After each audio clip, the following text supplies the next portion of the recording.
Welcome to part 3 of my final presentation for Buddhism and Social Change, summer 2008, and again my topic is Hope for Female Sexuality, Freedom, and Growth in the Future of Buddhism. I left off about talking about the duality between the enlightened people and the lay person, and this brings me to my final section called Expectations and Hopes for the Future of Buddhism. I found a great quote that I will go into in a little bit, and this is why I bring it up. My own thoughts on this are, as far as what will Buddhism look like in 50 to 1,000 years from now, I hope it looks even more equal, especially across cultures, races, and genders. Also, a greater push in mindfulness of all civilians on Earth would be fantastic. It could go this way, or it could go the complete opposite, leaving us with millions of people who are anti-Buddhist. However, we can hope and aspire that a more pleasant outcome will happen in the future.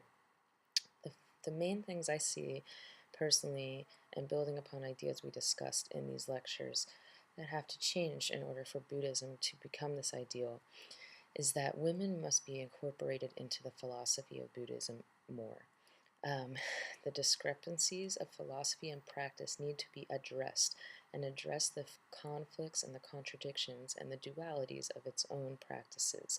I know there is literature out already on these issues, but I feel that it is not something that is easily addressed and must be thoroughly researched throughout the ages before it comes to an idea of seeing how it can be completely balanced in all things in life.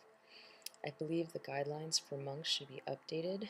There should be an inclusion of the allowance for consensual sexual play. I feel that it does not make you any more enlightened to not have desires or not act upon sexual desires, and to have these fall to the wayside and become somewhat numb, as well as it being something that only the lay person should be allowed to experience.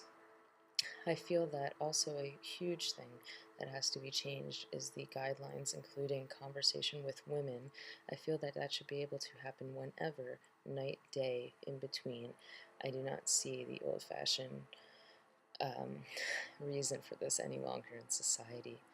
I feel that with a lot of honest and open discussion of common desires and instinctual reactions to sexual needs, that the enlightened may become even further deeply connected to that unity we all experience in universality and energy in the world. A longer quote I wanted to just put here. I have a few quotes for this section because my own ideas are kind of vast for Buddhism, and I feel that many of the authors of the essays we read for class put my ideas in far better words than I can.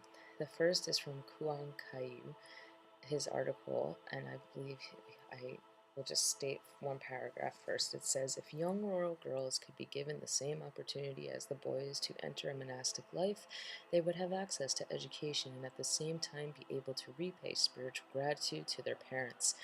These opportunities could provide girls and women with proper monastic education and spiritual guidance so they can become important spiritual guides for the rural folks, particularly other women and girls. Due to male dominance within Thai Buddhism, however, girls and women have been deprived of such an opportunity. Consequently, they have been victims of different forms of violence against girls and women, such as domestic violence, rape, and forced prostitution. Another part he goes on to describe is, today people go to fraudulent monks, shamans and shamanesses, trees and statues including Buddha images, for luck to win the lottery or for curing different illnesses and for protecting their children who have gone to sell their labor in big cities or foreign countries. Rural women suffer more because their sons and husbands turn to alcohol to cope with their suffering.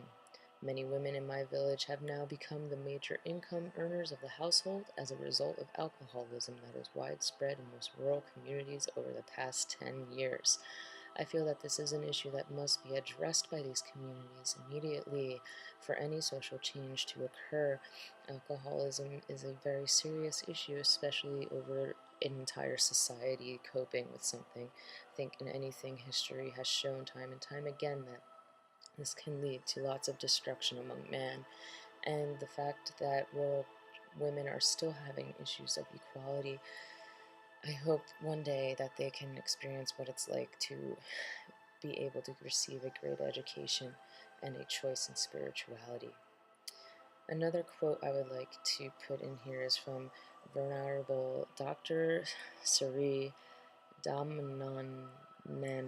I'm sorry, I'm awful at pronunciation. He goes over the 10 paramis, and I'm going to just say their English names because I am not good at pronouncing things.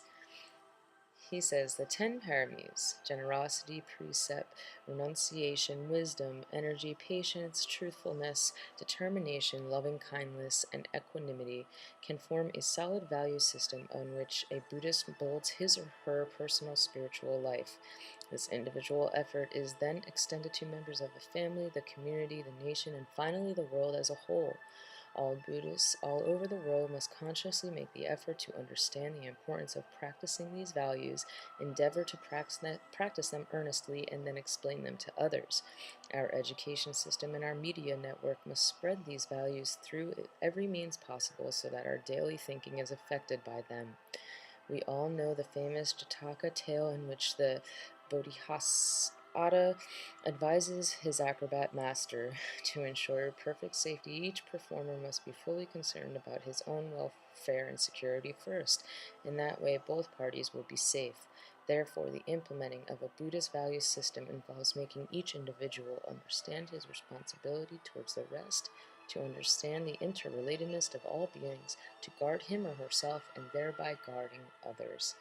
I agree with this quote full-heartedly because I do believe in the idea of self responsibility being a priority and self-care being the most important priority that is often overlooked in many cultures. And I think that if Buddhists and the world in general are able to adapt this more of a self-assertive attitude and self-actualized attitude and understanding of one's own needs and how to get those met safely, will make a huge difference in the long term of how the world is ran.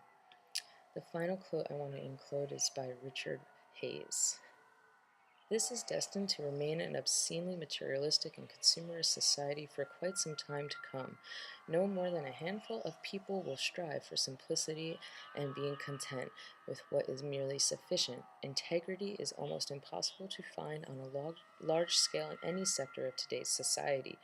People occasionally get irritated at becoming victimized by unscrupulous politicians, bankers, lawyers, doctors, university professors, and religious leaders.